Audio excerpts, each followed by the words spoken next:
My name is Johnny Gartner, and thank you so much for joining us for episode 11 of the Cedar60 Podcast. This week's episode is an interview with Carolyn Barnett, Assistant Professor of Nursing here at Cedarville University. Professor Barnett, who has been teaching at Cedarville since 1997, brings many years of experience as a nurse in local hospitals. She holds a BSN from Cedarville University, an MSN in Nursing Education from the University of Phoenix, and a Postmaster's Certificate in Global Public Health Nursing. In 2012, Professor Barnett presented Building Character Using Social Media at the Innovations in Faith-Based Nursing Conference at Indiana Wesleyan University, and more recently presented Architects and Integration at Cedarville University during Black History Month in 2014. We encourage you to think deeply about these very important issues as you listen to my interview with Professor Carolyn Barnett on racism and Christianity. Welcome back to the Cedar60 Podcast. Thanks so much for joining us. With me today is Professor Carolyn Barnett. Thank you so much for being with us. Thank you for having me, Johnny. Yeah, so we kind of just want to talk about your experiences. This is Black History Month, and so we really want to celebrate not only the contributions that Africans American have made to America as a whole, but also to this university. And so we'd love for you to just start telling us about your career, your time at Cedarville, any direction that you feel you want to take that. So. Okay. Well, as you know, I am a graduate of Cedarville University, and I graduated back in 1986. I did stay, and I got married, and after about, I would say 10 years or so, I was asked to come back to the university to work as faculty. So I've been here since 1997. I have absolutely loved my time here at Cedarville. I've enjoyed teaching students. Went on to get my master's and came on board after 6 years as a regular faculty. So it's been a good experience. It's had its challenges, and Cedarville has its challenges too. It is interesting. I believe that God directed me here. I believe that He has wanted me here, and so I've been here. This is my 23rd year. But as I said, there have been issues along the way. I love the fact that Dr. White has no tolerance for racism, and to me that's a wonderful thing. However, it's very difficult for people to understand because they will say, well, I don't do certain things, therefore I'm not racist, without understanding that racism is a mindset. When you think about racism, you don't automatically think, I'm a racist, I don't like this certain culture group. It plays itself out differently. If I asked anyone if they were racist, they would say no, because they haven't really thought it through. But the mindset, it comes out when they are triggered by different things, and then even then they might not realize that what they're saying or doing is racist. It's just something that happens to come out. Let me give you an example. I've been here for 23 years, and oftentimes when I'm on campus, many students still don't know me unless they happen to work or a student in the School of Nursing. And I will have a student come up to me and just very, are you a visitor? And I say, no, I work here. And without missing a beat, they will say, are you a custodian? And I'm like, no. And the first time it happened, I was a little bit taken back. But then the second time, it was almost though, were they listening to each other? Were they all coming to me, asking me the same question? Am I a custodian? And so I realized that people were looking at me very, very differently. And so over the years, what I've found is that really has not changed. And so if someone happens to ask me, what do you do? I ask them first, what do you think I do? And I would think that it would be different because it's kind of like I'm setting them up. But many will still say, are you a custodian? Oh my God. And it's like, no. No, sometimes they will say, well, do you work in the cafeteria? It's like, no. I can even lead them on and say, I have the most popular job, the job that most people have here at Cedarville. That is the job that I have. And it's very difficult for people to ask me, are you a professor? I can honestly say I have only had one student in 23 years without prompting ask me, what do you teach? And I was taken back. What made you think I was a professor? Because no one else would think I was a professor. And she looked at me kind of confused. Well, what else would you be doing here? So it was kind of surprising to me. So when I say that, to me, there's racism, it might seem innocuous, but when you think about it, it's not. Why do students, and there's been incidents with faculty or staff, why do people automatically assume a black woman would be a custodian? Why do they not go to professor? Why custodian? And I've talked with some people and they try to say, well, because there aren't black professors here at Cedarville. And my response to that is, there aren't black women who are custodians either. So where are you getting the fact that you consider me to be a custodian? So I think people need to realize it is a mindset that people have, and they, without realizing it, they see a culture group, and in my case, I'm a black woman, and they see me as being less educated and less likely to have a professional position here at Cedarville University. So that's how racism is a little bit different, and that's not malicious. Yeah. It's just a mindset that people have, that they don't realize that they've actually hurt someone, rather than seeing them as an equal eye to eye. I'd love to get your thoughts on this. I was at a Target this break, and an ad came on, and it said, it was an ad for a book, and it was How to Be a Better White Person. And as I was thinking about that, my immediate response was I was frustrated, because I was like, why, this just seems ridiculous. But I was thinking about it.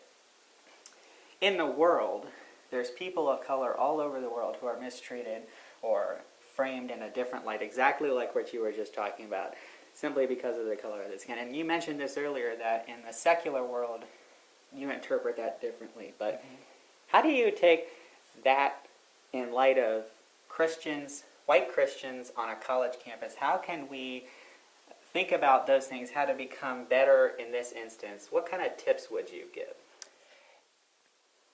I think good, honest communication is always best.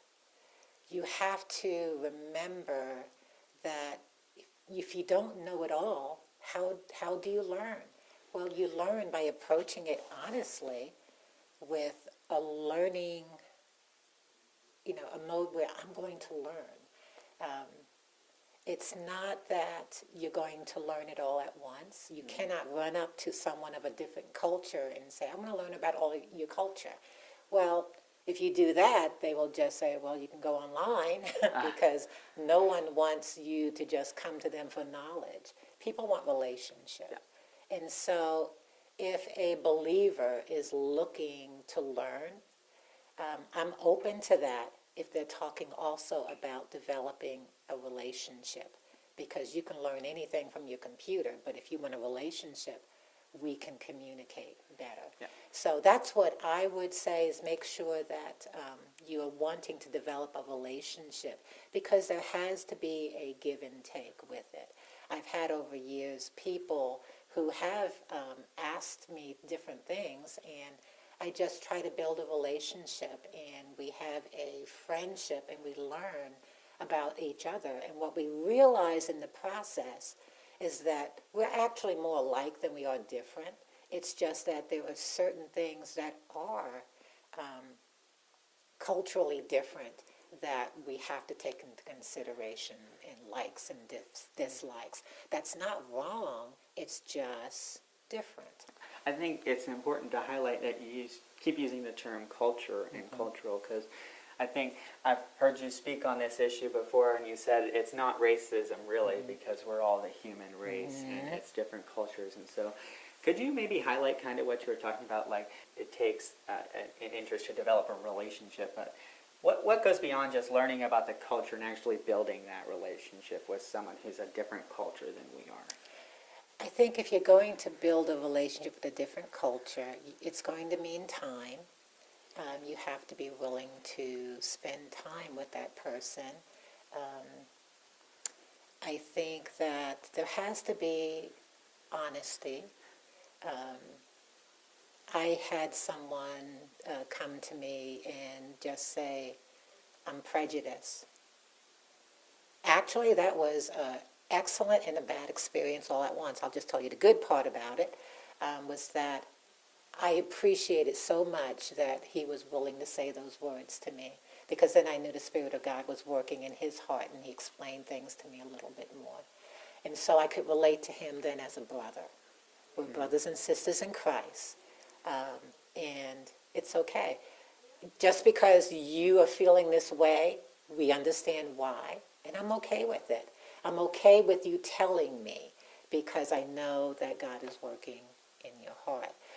I'm not okay with the sin, but I'm okay with the fact that he told me, and I actually felt better because I knew I could trust him. He wasn't lying to me. He wasn't pretending. So there's got to be a lot of honesty. I would say, just practically just spending time together, getting to know people, allowing them to pull you into their life and you pulling them into your life, so that you just kind of get a feel for what is different about their culture, and learning to appreciate the differences in culture.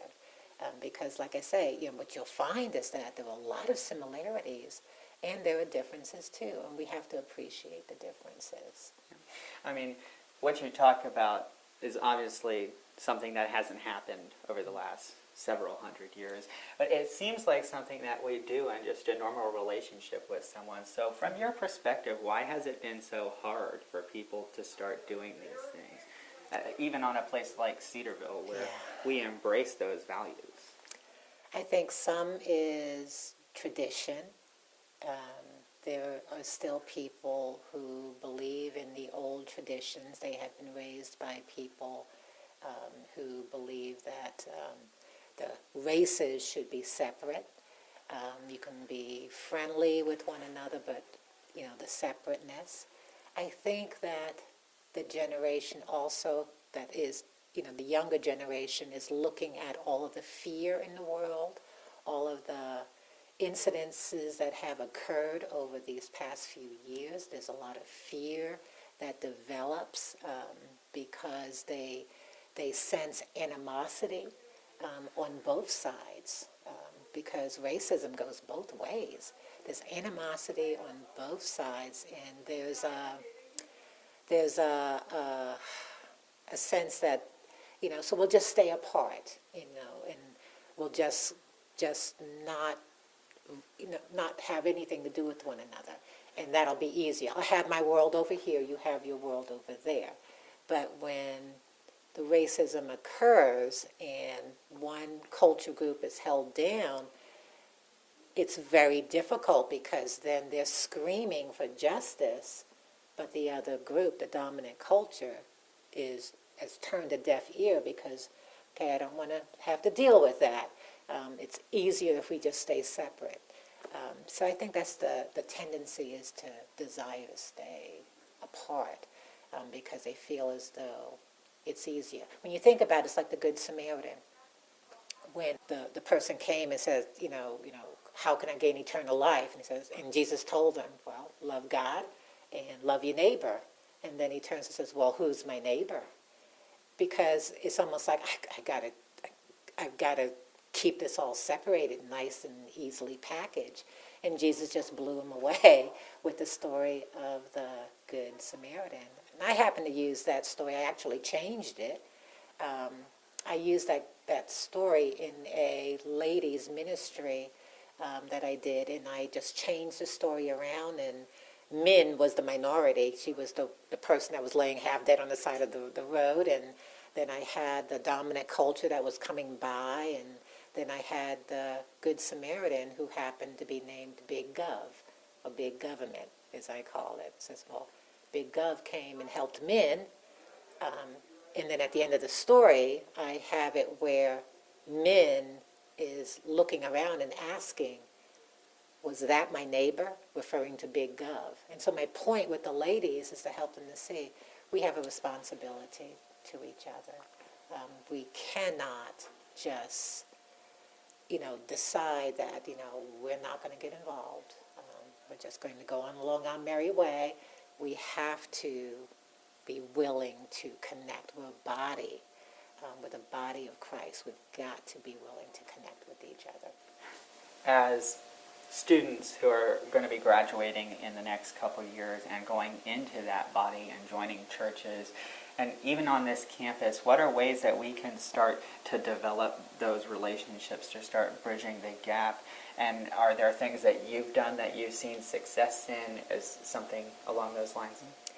What I like to do, what I enjoy people doing, I happen to attend an all-white church, predominantly I should say white church. There are a few African Americans at the church besides our family.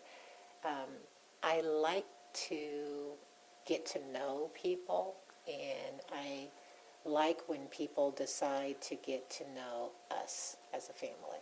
So some people are brave, and they will invite us into their home. Other people feel comfortable with coming to our home. So we will do that. And I find it interesting how over the years, we have always had people staying at our house. And only one time has it been someone of our culture. It's always been someone of the dominant culture. And I think that God just set it up like that so that there are people in this world that can walk away and say, I've lived with an African American family. It's not this, bad thing. I mean, so I kind of feel as though we have to learn to open up ourselves. And so I do that. Like I say, we have people at our home. Last, few decades, there's always been someone else living at our home. And in our church, we try to stay actively involved with people, building those relationships. So my husband has been very good about that, and so have I, trying to build relationships with people. I really appreciated what you said earlier about how the story you told. People say they're not racist, but even in the way they think. And, we hear the media so often tell us that, it's people just thinking. They're not even recognizing it when they do that. And I think it's important to hear an example of that and demonstrate that we are interested in bridging that gap from both sides. So we really appreciate you being frank with us and being willing to share your experiences with us. And we know that this is only just the beginning of all the emotions that are buried underneath this issue. So we appreciate you addressing it with us. Thank you very much. It's a lot, but I am very hopeful as I continue here at Cedarville. I am very hopeful in what God is doing and what He will continue to do. Thank you so much for joining us, Professor Barnett. Thank you. And thank you so much for watching this episode. If you enjoy exploring politics from a distinctly Christian perspective, please like this video, comment below about what you learned, and share it with a friend. If you would like to be notified about future episodes, subscribe to our YouTube channel, follow Cedar60 on Instagram, or look for our episodes on Spotify, Apple Podcasts, or wherever you listen to podcasts. Thanks so much.